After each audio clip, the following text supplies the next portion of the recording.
بسم اللہ الرحمن الرحیم الحمدللہ رب العالمین والصلاة والسلام علی رسولہ الکریم اما بعد۔ آج بتاریخ 5 جون سن 2023 گروپ سوال شیخ مقصود حفظہ اللہ سے جوابات سیریز SSMS 523 نشر ہونے جا رہی ہے، امید کے بغور سماعت فرمائیں گے۔ گروپ نمبر 7 کے بقیہ سوالات شیخ محترم پہلا سوال ساتھی پوچھتے ہیں کہ شیخ صاحب وراثت میں الحمدللہ 30 لاکھ روپے ملے ہیں، یہ مالیت میرے پاس موجود ہے، یعنی پتہ نہیں اتنی پیسے ہیں یا اتنے کا سامان ہے جس پر ظاہر سی بات ہے زکوٰۃ نکلتی ہے۔ ساتھی کا یہ پوچھنا ہے کہ میری جو تنخواہ ہے جتنی زکوٰۃ نکلتی اس سے بھی کم ہے، مشکل سے گزارا ہوتا ہے، تو کیا کروں میں؟ زکوٰۃ اب کیسے میرے اوپر نکالنا واجب ہے یا نہیں ہے؟ اب میں یہ نہیں سمجھ سکا کہ آخر آپ کے پاس جو میراث ہے کا پیسہ آیا ہے وہ نصاب کو پہنچتا ہے؟ ایک سوال ہے اس لیے کہ آپ کی تنخواہ جب کم ہے، آپ کی تنخواہ جب کم ہے اور اس میں خرچہ نہیں پورا ہوتا تو اس پر تو ظاہر بات ہے، یا خرچے ہو جاتا ہے تو اس پر تو زکوٰۃ ہے نہیں۔ لیکن اگر آپ اپنی تنخواہ سے کچھ بچا کر کے رکھے ہیں اور میراث جو آپ کے پاس آئی دونوں ملا کر کے زکوٰۃ کے نصاب کو پہنچ رہے ہیں اور اس پر سال گزر جائے، جس دن سے میت کا انتقال ہوا ہے اس دن سے سال گزر جائے تو آپ کو اس پر زکوٰۃ دینی ہے۔ نہیں، ہوتا یہ ہے کہ شیخ محترم مثال کے طور پہ ایک آدمی کی زندگی نارمل چل رہی ہے، ایسے ہی گزارا مشکل سے چلتا ہے، لیکن وراثت تقسیم جب ہوتی ہے تو اچانک 30 لاکھ روپے کی زمین یا پیسہ اتنا اگر آ جاتا ہے، اب یوں سمجھ لیجئے کہ 30 لاکھ کی زمین ہی آ گئی ہے، گھر آ گیا ہے، اب اس کو پراپرٹی کے طور پر رکھا بھی ہے انہوں نے، اب سال بھی گزرنے آ جاتا ہے دیکھتے دیکھتے۔ بھائی دیکھیے، پیسہ رکھا ہوا ہے تو اس پر تو زکوٰۃ ہے۔ جو مال آیا اس کی انہوں نے تجارت کی نیت کر لی تو اس پر زکوٰۃ ہے، لیکن زمین آئی ہے تجارت کی نیت نہیں ہوتا، اس پر گھر بنا لیں، یہ بھی ہو سکتا ہے کل اس کو بیچ دیں، ہو بھی سکتا ہے کھیتی کی، اس پر زکوٰۃ تو ہے ہی نہیں نا۔ نہیں، بس صورتحال سب تو واضح ہے، لیکن یہ صورت کے زکوٰۃ جب واجب ہو جائے لیکن استطاعت نہیں ہے تو کیا کرے گا؟ اس میں سے بیچ کے دے گا؟ بیچ کے دے، وہی پوچھنا ہے، اس میں سے بیچ کر کے دے۔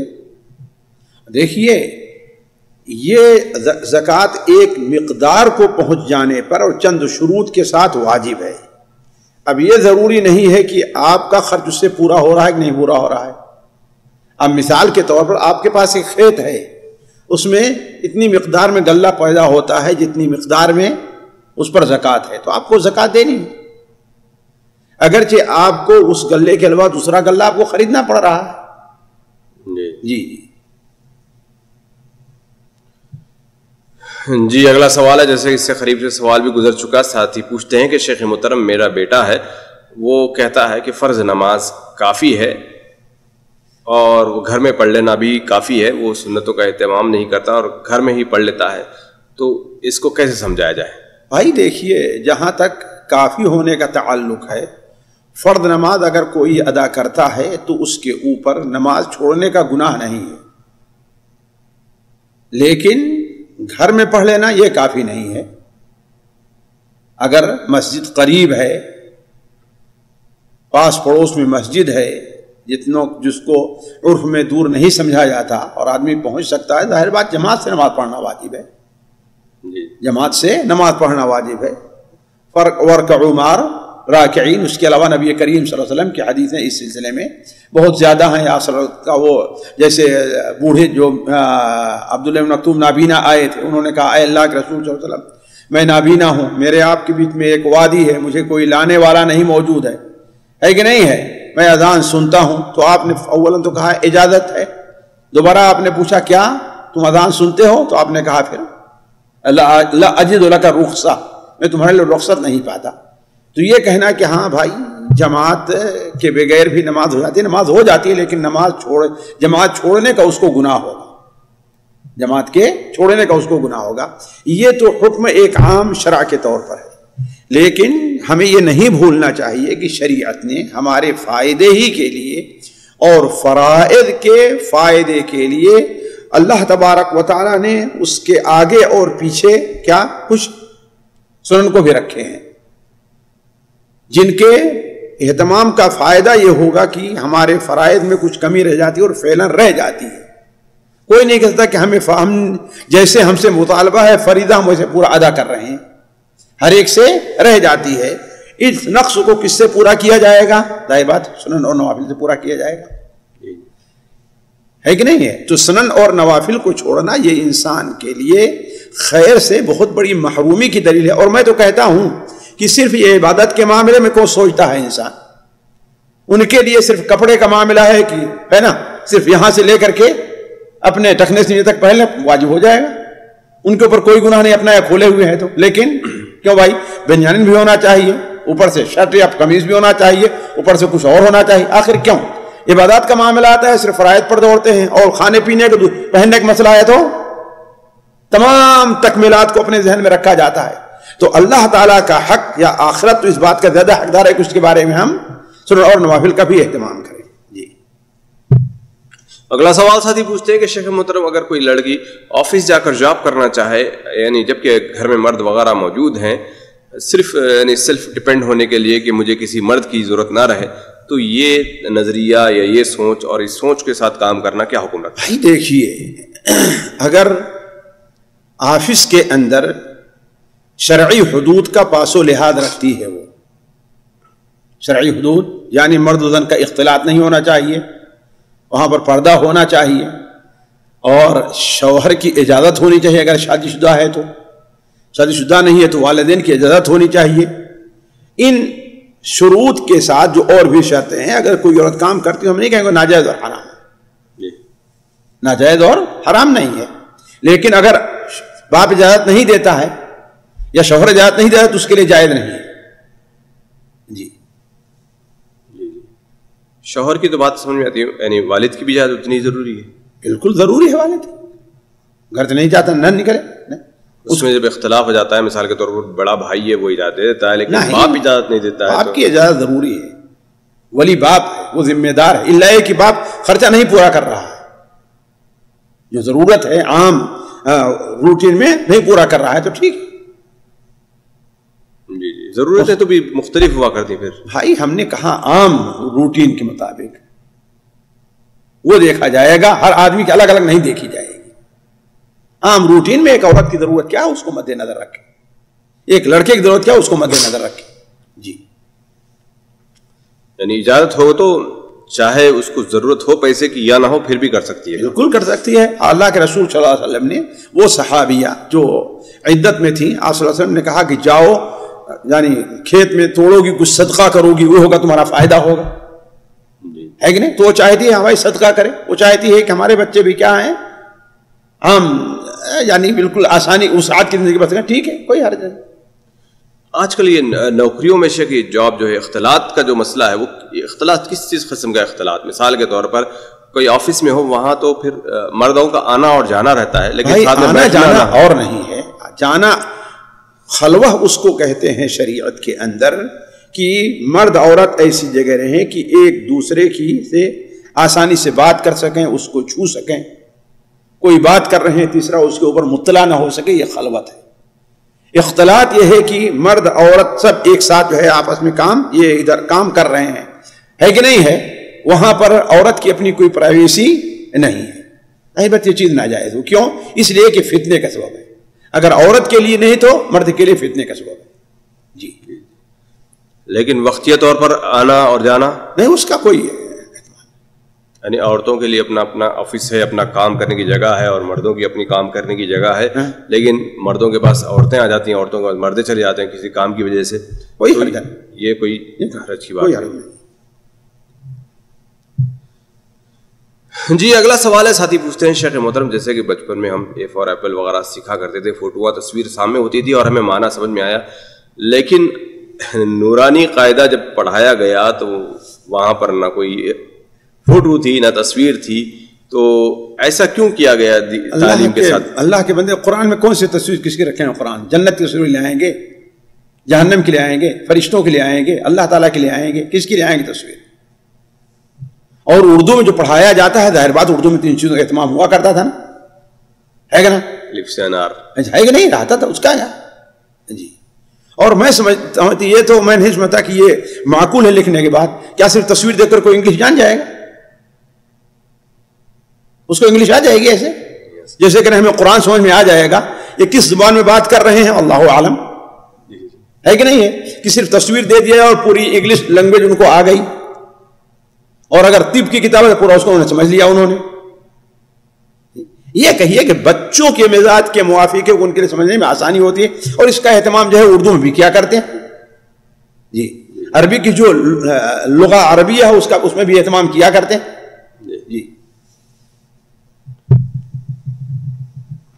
جی اگلا سوال ہے, ساتھی پوچھتے ہیں شیخ محترم الیکٹرسٹی کو چوری کر کے استعمال کرنا کیسا ہے, اور یہ دلیل دینا یا یہ بہانہ بنانا کہ حکومت تو ایک اسلامی نہیں ہے اور ظالم ہے اور بہت سارے ٹیکس لگاتی ہے, اس وجہ سے ہم ایسا کرتے ہیں, تو ان کا کہنا کیسا ہے؟ چوری چوری ہے, چوری چوری ہے, چاہے کسی شریف آدمی کی چوری کی ہے یا کسی چور کی چوری کی ہے, چوری چوری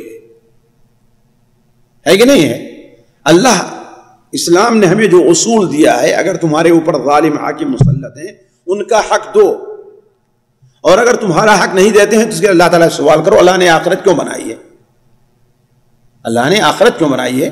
تو جیسا کہ اللہ کے رسول نے عہد لیا کہ مستطعنا, جہاں تک ہم سے استطاعت ہے, ہماری جہاں تک استطاعت ہے ہم جو اس بارے میں اطاعت کریں گے جی. اور وہ چوری صرف حکومت کی چوری تو نہیں ہے, وہ تو پبلک پراپرٹی اصل ہے, حکومت نہیں ہے نا, وہ تو پبلک کی ہے جی.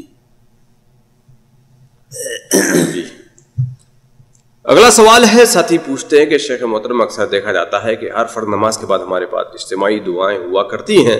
سوال یہاں پر یہ ہے کہ نبی کریم صلی اللہ علیہ وسلم اور صحابہ کرام رضوان اللہ علیہم اجمعین سے وہ کون سے موقع ہیں جہاں پر اجتماعی دعا ثابت ہے؟ اب دیکھیں کون کون سے موقع ہیں, ان کا استقصاء ابھی تو نہیں ہے میرے ذہن میں, لیکن ایک بات ہے جیسے استسقاء میں ہے, جیسے استسقاء میں ہے, یا اچانک کوئی بیٹھے ہیں کوئی معاملہ آ گیا, کوئی دعا کرنے لگا, لوگ اس کے اوپر آمین بولنے لگے, ہے نا.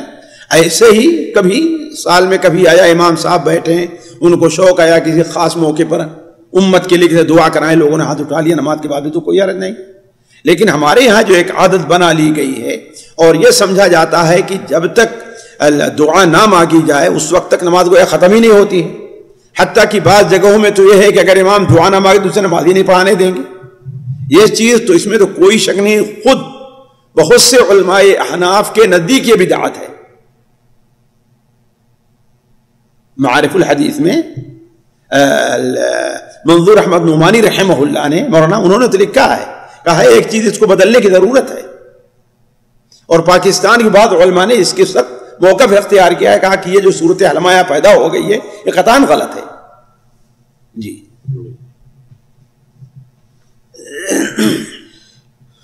اگلا سوال ہے, ساتھی پوچھتے ہیں کہ شیخ محترم ان نوجوانوں کے لیے آپ کی کیا نصیحت ہوگی جو کچھ علماء کرام کو پکڑ کے بیٹھے ہوئے ہیں اور اس کے ساتھ باقی تمام بڑے بڑے علماء کرام پر تنقید کرتے رہتے ہیں؟ ان کا بھائی دیکھیے, یہی تو تقلید ہے جس سے بچنے کے لیے ہمارے علماء مسلک اہل حدیث کو لے کر کے چلے ہیں کہ ہم شخصیت سے کسی چیز کو نہ جوڑیں.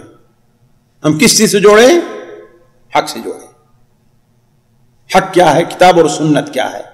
جو بھی عالم جہاں کا بھی رہنے والا ہے کتاب و سنت کی دعوت دے رہا ہم اس کے ساتھ ہیں, ہے کہ نہیں؟ اور اگر کوئی آدمی ایک شخصیت کو بنیاد بنا لے کہ ہاں بھائی یہ ہیں باقی ہم کسی کو نہیں کریں گے, یہی تقلید ہے جس کی ہم مخالفت کرتے ہیں جی. جی اگلا سوال ہے, ساتھی پوچھتے ہیں شیخ محترم ہم ایک نکاح کی محفل میں تھے, مسجد میں نکاح ہوا ہے, مختصراً یعنی اوپر کے حصے میں حلیم کی تقسیم کی گئی تو مسجد کے امام صاحب نے کہا کہ اعتکاف کی نیت کر کے کھائیں کیونکہ صرف معتکف ہی مسجد میں کھا سکتا ہے, اس کا کیا حکم ہے؟ صرف معتکف ہی مسجد میں کھا سکتا ہے؟ یہ دونوں چیزیں آپس میں غلط ہیں. اعتکاف کی نیت کر کے کھائیں, یہ کیا معنی ہے؟ آپ مسجد میں داخل ہوئے, آپ کی نیت اعتکاف کی نہیں, اب نیت کر لیتے کون سے اعتکاف ہوگا؟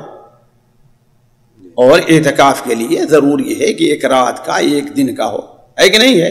1 گھنٹے آدھے گھنٹے، یہ اعتکاف صحابہ کرام وغیرہ سے قطعاً ثابت نہیں ہے، نہ کوئی ایسا کرتا تھا، ایک چیز۔ دوسری چیز یہ کہا ہے کہ منع ہے مسجد میں کھانا کھانا۔ اللہ کے رسول زمانے میں کھایا نہیں کرتے تو لوگ کھاتے نہیں تھے۔ حضرت عبداللہ ابن عمر رضی اللہ عنہ کی روایت ہے کہ ہم لوگ مسجد کے اندر گوشت اور روٹی کھایا کرتے تھے، اور وہ حدیث جو شاید مسند احمد وغیرہ میں ہے، سنن میں ہے نہیں میرے ذہن میں، لیکن مسند احمد میں ہے، آپ صلی اللہ علیہ وسلم نے ارشاد فرمایا کہ جس کے پاس مثلا کھجور کا باغ ہے، یہ ہے وہ ہے، وہ اس میں سے ایک گچھا لا کر کے مسجد میں لٹکا دے، تو لوگ کھائیں کہ دیکھتے رہیں، اس کی فوٹو دیکھتے رہیں اس کو۔ تو یہ کہنا کہ ہاں معتکف کے علاوہ کسی کے لیے کھانے مسجد میں کھانا جائز نہیں، بات قطعاً غلط ہے۔ جی اگلا سوال ہے، ساتھی پوچھتے ہیں شیخ محترم ہمارے گاؤں میں مسجد میں ہمارے یہاں کے مؤذن صاحب جو ہے اذان سے پہلے اعوذ باللہ اور بسم اللہ پڑھتے ہیں، اس کا کیا حکم ہے؟ یہ بدعت ہے، خطرہ ہے کہ بدعت ہو جائے گا۔ اللہ کے رسول صلی اللہ علیہ وسلم صحابہ کرام سے قطعاً وارد نہیں ہے۔ حضرت بلال آپ صلی اللہ علیہ وسلم زندگی میں 9 سال تک اذان دیے، لیکن کہیں بھی نہیں کہا انہوں نے اس سے پہلے بسم اللہ اور اعوذ باللہ پڑھا تھا۔ اور اعوذ باللہ جو وارد ہے یہ قرآن کی تلاوت کے لیے۔ ہمارے یہاں بعض لوگ وہ بھی غلطی کرتے ہیں، تقریر کر رہے ہیں، خطبہ دے رہے ہیں، اعوذ باللہ من الشیطان الرجیم، محل استشہاد میں، اللہ کے رسول سے وارد نہیں ہے۔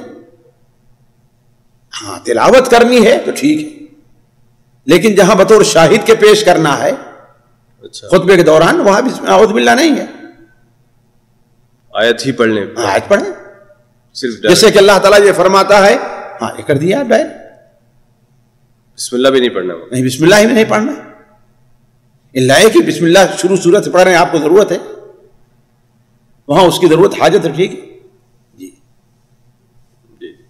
اگر کوئی یہ کہے کہ ہر کام شروع کرنے سے پہلے بسم اللہ پڑھنا چاہیے، تو اذان سے پہلے بسم اللہ کیا حرج ہے؟ بھائی ہم یہ نہیں کہتے ہیں کہ حرج، اذان اصل چیز یہ ہے کہ ایک عام حکم ہوتا ہے اور ایک خاص عبادت ہوتی ہے، اس کے حدود اور آگے پیچھے رہا کرتے ہیں، ہے نا۔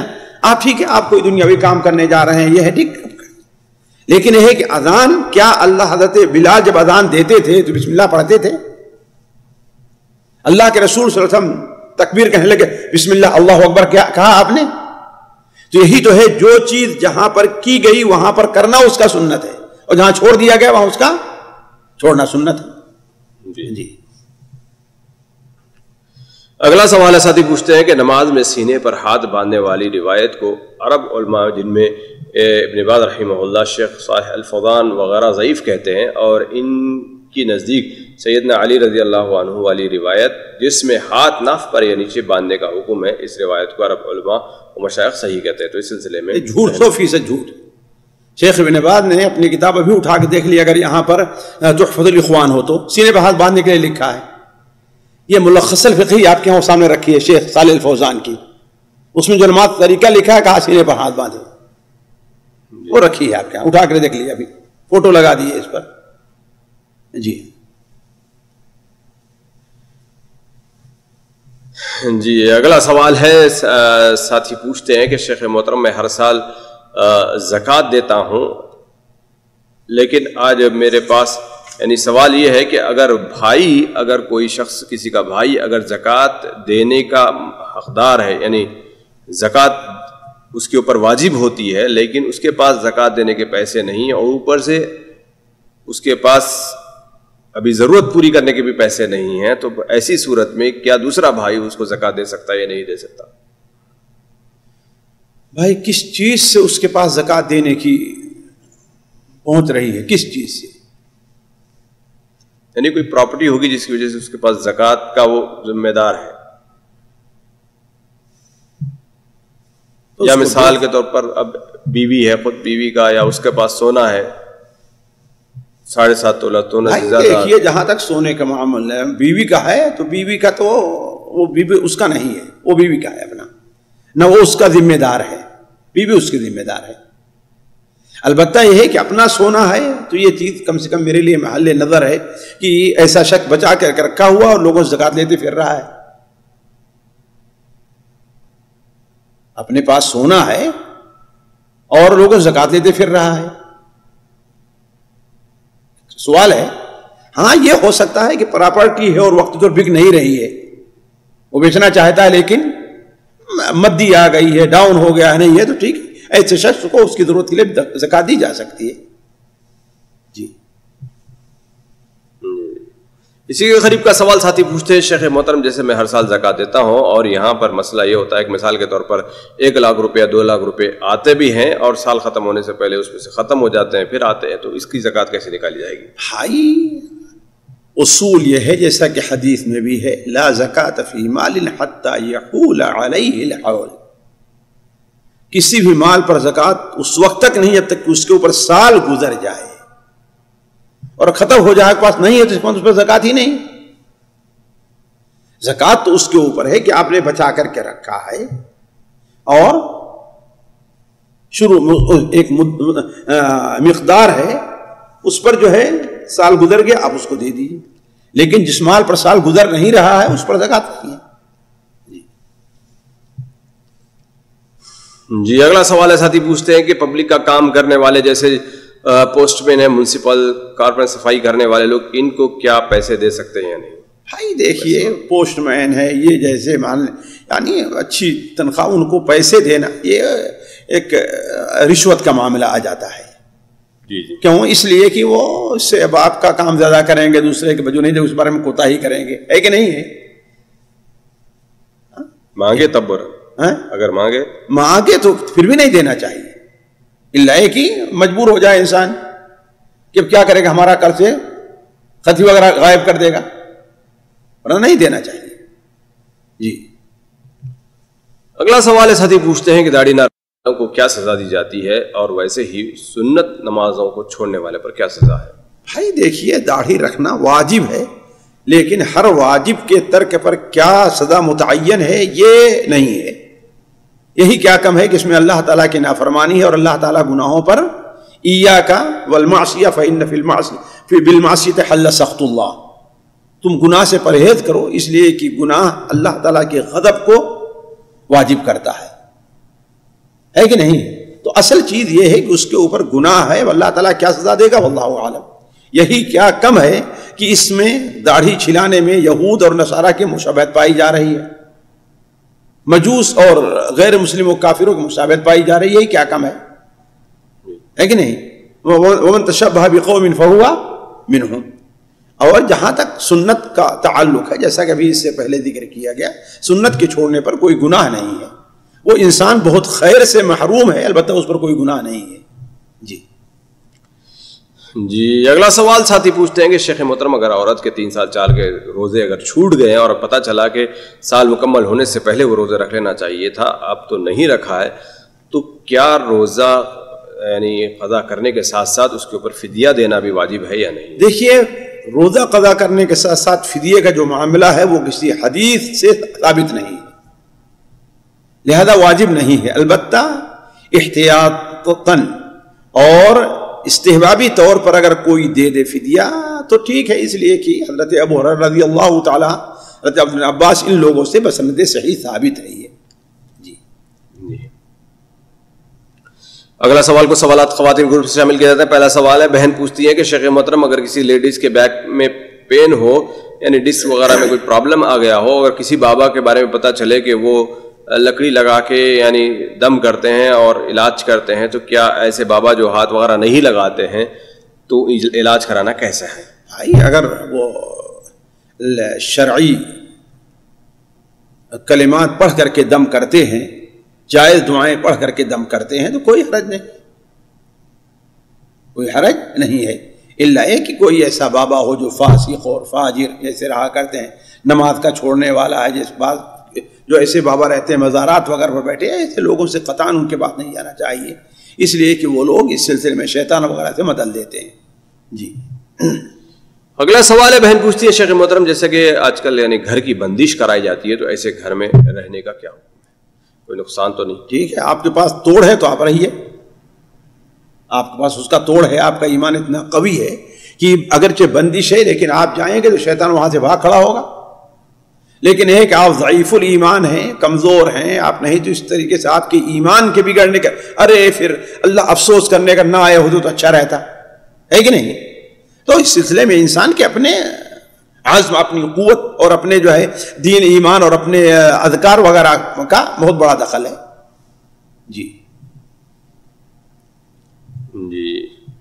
اگلا سوال ہے، بہن پوچھتی ہیں شیخ محترم اگر شوہر قرض دار ہے تو بیوی زکوٰۃ دے سکتی ہے یا نہیں؟ دیکھیے بھائی، بعض علماء نے اجازت دی ہے لیکن میرا دل اس پر مطمئن نہیں ہے. یہ مسئلہ اس سلسلے میں کئی بار آ چکا ہے، اس لیے کہ ایک دروازہ کھلنے سے کیا ہے کہ خود اپنی زکوٰۃ کا فائدہ اپنے ہی کو ہو رہا ہے.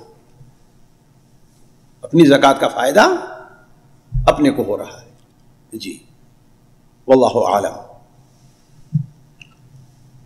جی اگلا سوال ہے، بہن پوچھتی ہے شیخ محترم طلاق یا خلا کے موقع پر جو بچے ہوا کرتے ہیں شریعت نے ان کے بارے میں کیا حکم دیا ہے کہ وہ بچے کس کے پاس رہیں گے اور کس کی ذمہ داری میں رہیں گے؟ ذمہ داری سے کیا مراد ہے؟ نان و نفقہ کس کے اوپر رہے گا، رہیں گے کس کے پاس؟ دیکھیے نان نفقہ اصل یہ ہے کہ والد کے اوپر ہے، چاہے جس کے پاس رہیں وہ. جی اصل یہ ہے کہ نان نفقہ کس کے اوپر ہے؟ والد پر ہے، وہ چاہے جس کے پاس رہیں. لیکن جہاں تک جس کے پاس رہنے کا ہے 6 سال 7 سال سے نیچے والدہ اس کی زیادہ حقدار ہے جب تک کہ وہ شادی نہ کرے. اگر شادی کر لیتی ہے تو وہ اس کا حقدار نہیں ہے، بلکہ وہ معاملہ ماں جو ہے نانی یا اس کی طرف آ جائے گا، کیا کہتے ہیں وہ دادی کی طرف. پھر شوہر اس کا حقدار ہو جاتا ہے. اور اگر 6 سال 7 سال سے بڑا ہے تو بچے کو اختیار دیا جائے گا، تم کس کے پاس رہو گے، جی والد کے پاس یا والدہ کے پاس. یہ ان حالات میں ہے کہ حالات نارمل ہو. لیکن ایسا ہو کہ شوہر یہ محسوس کر رہا ہے کہ وہاں رہ کر کے میرا بچہ فعلاً، یعنی کوئی جذباتی معاملہ، حقیقت میں کیا ہے وہ تعلیم کے تربیت متاثر ہو رہا ہے، تو اس کو لے سکتا ہے کسی وقت بھی. جی یعنی اپوزٹ دونوں بھی لے سکتے ہیں اس طریقے سے. جی ہاں، ماں بھی شکایت، ظاہر بات یہ مسئلہ کہاں حل ہوگا؟ جا کر کے کورٹ میں حل ہوگا. مثال کے طور پر 10 سال کا بچہ ہے لیکن اپنی خوشی سے باپ کے پاس جانا چاہتا ہے، لیکن ماں کو یہ فکر لاحق ہے کہ وہاں جس ماحول میں جا رہا ہے، کیونکہ لہو و لعب وہاں پر موجود ہے، کھانا اور گانا بجانا موجود ہے، بچہ اس شوق میں جا رہا ہے، تو وہاں سے بچے کو لانا ضروری ہے. تو یہ ماں کے لیے جائز ہوگا؟ واللہ اعلم. اس لیے کوئی باپ کی ذمہ داری ہے. ماں کے لیے لانا جائز ہوگا کہ نہیں، بچہ اپنی خوشی سے گیا ہے، واللہ اعلم. لیکن ماں کے پاس ہے تو باپ لے سکتا ہے. جی جی جی یہ میرے علم میں ہے. یعنی اسی کے قریب اور شیخ یہاں پر اگر کسی کے بچوں کی والدہ کا اگر انتقال ہو جاتا ہے تو اس موقع پر کیا حکم بنتا ہے ساری چیزوں پہ؟ ٹھیک ہے، وہ دادی کے پاس رہے، دادی نہیں لیتی، خالہ کے پاس رہے، نانی ہے اس کے پاس رہے. جی یعنی شوہر اس کا انتظام کرے. یعنی حقدار کون ہے؟ ماں کے بعد دادی حقدار ہے؟ جی جی، ماں کے بعد دادی حقدار ہے. اگر دادی بھی نہ ہو؟ دادی بھی نہ ہو تو ظاہر بات پھر خالہ یا نانی آئے گی. خالہ اور نانی کے پاس رہیں. جی جی، تو پھر وہاں پر وہی حکم چلے گا، یعنی بچوں کی پھر یعنی 7 سال تک اجباری طور پر بچے یعنی وہاں پر رہیں گے، ماں کے پاس، یعنی ان کے خالہ اور یا دادی وہاں رہیں گے یا خالہ اور نانی کے پاس رہیں گے. جی جی، پھر 7 سال کے بعد پھر وہی حکم ہوگا کہ بچوں کی اجازت دیا جائے گی کہ آپ جہاں جانا چاہتے ہیں وہاں چلے جاؤ، وہاں چلے جاتے ہیں. تو بچے اگر پھر نانی اور خالہ کے پاس ہی رہنا چاہتے ہیں تو باپ کو کوئی اختیار نہیں کہ پھر وہ ضد کرے لینے کی، اگر سے تعلیم وغیرہ تربیت دین سب صحیح ہے وہ تو. ہاں بچہ اختیار انتخاب کر لے رہا ہے. نہیں، دیکھیے جہاں انتخاب کا معاملہ اس میں والدہ اور والد کے درمیان میں ہے، ورنہ والد زیادہ حقدار ہے پھر اس کا. جی جہاں تک اختیار کا معاملہ ہے کہ ہاں اختیار دیا جائے گا اس کو والدہ کا اور والد کے درمیان، نہ یہ کہ والدہ اور خالہ کا، والدہ اور نانی کا نہیں. نہیں والدہ کا نہیں، والدہ تو انتقال کر وہی تو والد حقدار اس کا. پھر بھلے سے اگر وہاں جانے کے لیے تیار نہ ہو، بھلے سے نہ جانے تیار ہو، لے جائے گا اس کو حق بنتا اپنا لے جائے. اللہ ہے کہ اپنی خوشی سے چھوڑ دے رہا ہے تو اس کی مرضی ہے. جی جی اگلا سوال ہے، بہن پوچھتی ہے شیخ محترم جیسے کہ آن لائن آج کل لوگ یعنی کمانے کے ذریعے میں ایک ذریعہ یہ بھی بنائے ہیں کہ یعنی ایسے ویب سائٹس ہیں جس میں صرف دینی باتیں لوڈ کی جاتی ہیں، اپلوڈ کی جاتی ہیں اور وہاں سے اس کو سننے اور سنانے سے کچھ پیسے بھی ملتے ہیں. تو کیا یہ چیز جائز ہے یا نہیں ہے؟ کوئی حرجہ نہیں ہے. ان خیر ما اتخذتم علیہ اجرا کتاب اللہ، کوئی حرج نہیں۔